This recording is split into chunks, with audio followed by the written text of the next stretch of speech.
My family came here from the South Dakota in 1940s, and they moved to Meadowbrook, which is next. It's just down the street here now. It's part of Snoqualmie. So then my dad actually went to Mount Si High School. He was the high school homecoming king in 1953, but he would tell you that that's not very impressive. The fact that he beat Issaquah High School in the track meet and every single event was far more impressive than being the high school homecoming kings. The city puts out an advertisement and they ask for planning commissioners, and so you just apply. And then if you're chosen, you get interviewed by the mayor as well as staff. Well, the planning commission, we basically are citizen review, and we make recommendations based on planning matters to the city council.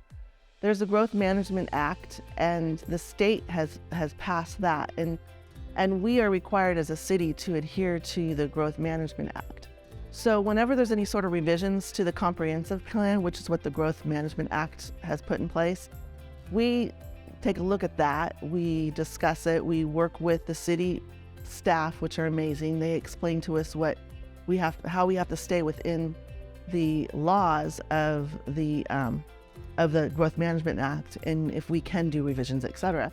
And then we also take into account, public benefit. We take it into account any sort of community needs that maybe this change would make sense. And we also listen to the public via public hearings. We also can take in consideration all the letters, and then we sit down as a group and we discuss all of this, and then we come up with our ideas, and then we submit a recommendation to the council. Now, we are an advisory role. We don't actually make any of the laws. We are just an advisory group who report to the city council. As chair, basically, I just keep the meeting moving. I make sure everybody is heard. I make sure we follow the rules, Robert rules, and just basically I'm just managing the meeting. We meet twice a month, and the week before we meet, we get documentation about what the meeting's going to be about, and it can be very lengthy, like 50 pages that we have to read. So there's a lot of reading involved. And then I would say that probably each planning commissioner is about at least 10 hours a month with all the reading that's involved. You don't have to have a background for planning, but some of us might have that. What we like to have, or what the mayor and the council likes to have on the planning commission, is diversity. So a lot of different backgrounds, but there is one requirement. You have to have a 98045 zip code.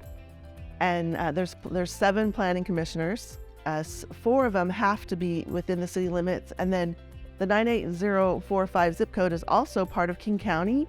And so we have 3 members from that area that can also be on the planning commission. Well, hands down, it's going to be the zone-based coding that we did in 2021. Conventional coding, the way it works is it's sectioned out your zones throughout your town.